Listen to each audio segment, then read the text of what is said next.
Remember how I've been saying that there really haven't been any new releases or collections this year that have piqued my interest?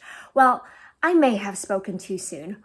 Well played, Louis Vuitton. But before I even start the actual video, I went to JC Penneys yesterday. No, this is not a sponsored video, but I am just still in shock at what I picked up and the price I paid for two pieces of fine jewelry. The first piece is this 2mm lab created white sapphire sterling silver tennis necklace. And the second piece is this 1/10 of a carat diamond accent 14 karat gold plated cuff bracelet. I'm gonna see if I can get the camera to pick this up. I can't find pictures of this online, but they have a similar silver version on the website. Now, I paid a whopping $25 for each of these. Now, granted, these were only retailing for $125. That's still 80% off, and I think these are so gorgeous for the price. And I love finding actual fine jewelry pieces that won't break the bank and that are still beautiful and simple enough to wear on a daily basis. So I just wanted to share these since I picked these up yesterday, and I'm hoping that the deal is still going on. I don't know if it's a Memorial Day weekend sale, but just check them out if you have a JC Penneys store close by. Again, not sponsored. I have not set foot in a JC Penneys in probably years, so I am just so pleasantly surprised. Hello and welcome to A Briefcase of Luxury, a place where we love to chat about all things related to life, learning, and luxury. I hope you are all doing well and that you are as excited for summer as I am. Now, this was not the video I had planned for this weekend, but sometime during the week, I received an email from Louis Vuitton about early access to their By the Pool collection, which will officially be released in a couple of days on May 31st. Now, I don't know what possessed me to click on the email, but I did. Actually, that's a lie. I saw the nano speedy in the email campaign and I was a goner. I can't remember when was the last time Louis Vuitton released anything that truly caught my attention long enough for me to do a double take and then a triple take. So here I am sitting down and making this video to acknowledge these new unknown foreign feelings. I think the last bag that I was somewhat enamored with was the Kipo 25 in the men's Nebula collection pre-Pharrell.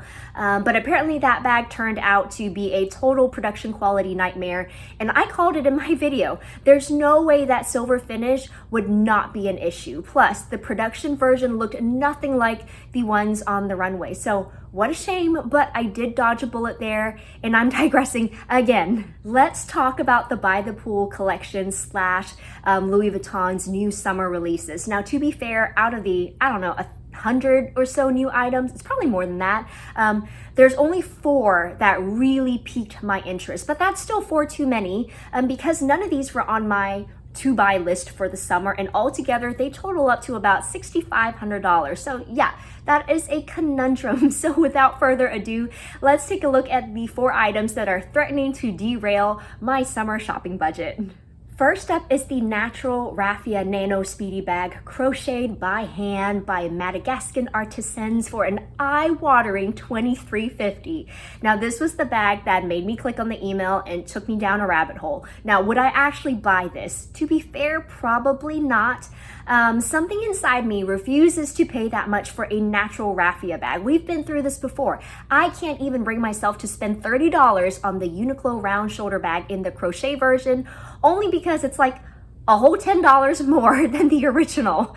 So I know I have no business looking at designer Rafia bags. If I can't even pay $10 more for a Uniqlo bag, how can I pay $500 more? Yeah, the original monogram nano speedy is around $1,700. And I get that this is special, this is rare, it's hand crocheted by artisans, but you know what? I bet you I can find other natural Rafia bags also hand crocheted by Madagascan artisans that do not cost $23.50.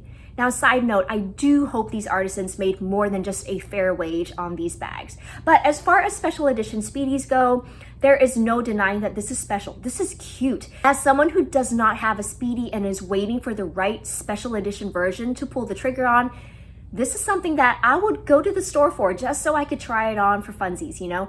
I mean, look at it. It's so precious. It's so on trend for the summer.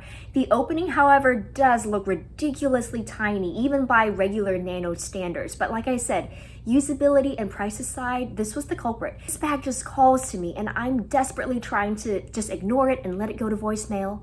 But man, it keeps calling. On a side note, I did, however, see this Hannah bucket bag at the Coach outlet, and I think they are having a Memorial Day weekend sale, so you can get that bag for 20% off, so for under $150, I believe, which honestly is a pretty nice raffia / wicker style bag at a much friendlier price point. Now, while I do see myself staying strong and not giving in to the Rafia Nano Speedy, this next one is a bit of a different situation.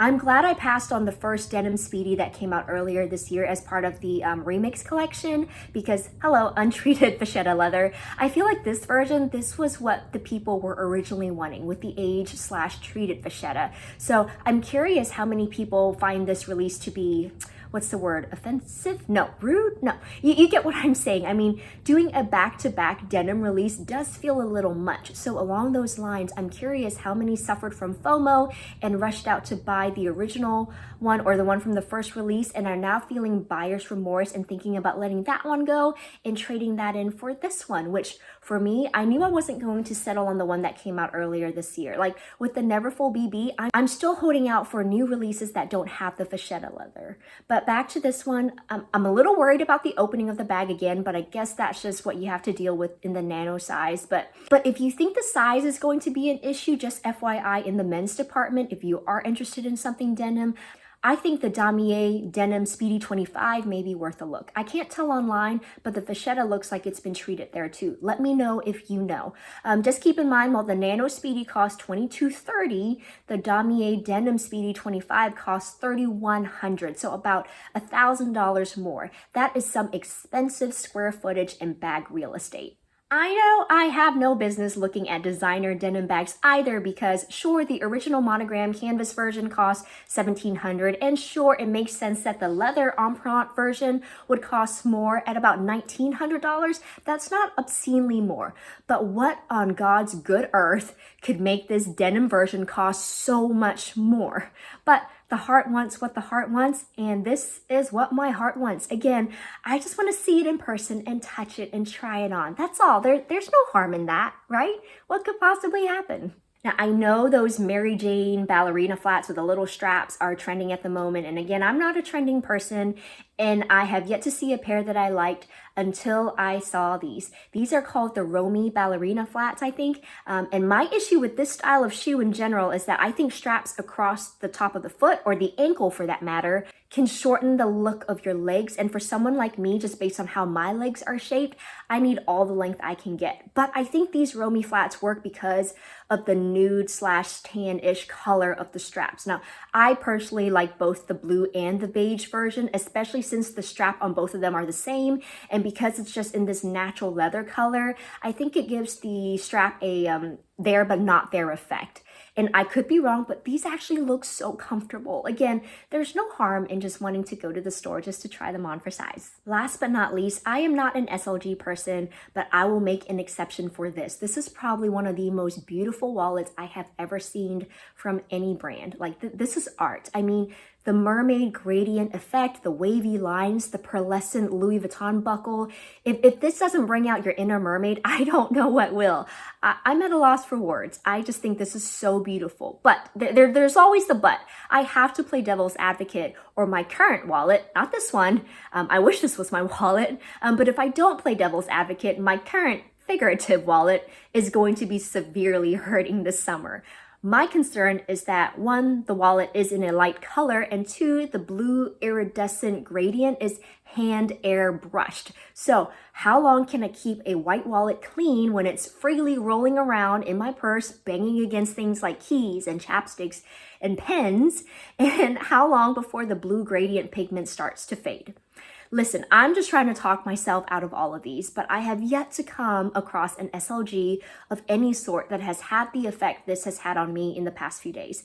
It's singing a siren song, and I am at its mercy. Let me know what you think about the By the Pool collection and if there is anything that has caught your eye. I know the crown jewel of the collection is their watercolor inspired monogram design, but I found that to be kind of on the nose for them since I feel like they have been releasing something similar every summer. Again, as someone who has paid zero attention to Louis Vuitton for months, maybe I have just set the bar so low that these few pieces just kind of took me by surprise. And obviously right now it's only been a few days, and so it may just be a crush thing and will fade away within a week or two, but you best believe I am making plans to go to the store to see these in person, if that's even possible. I know with the early access, you can buy these online at the moment and at certain select stores, so please check with your SA. I'm just not willing to blindly buy any of these online, so I will take my chances and wait until I can see them in person. I hope you enjoyed this short and somewhat impromptu video, and if you did, please don't forget to like, subscribe, and hit that notification bell, and I'll see you next time.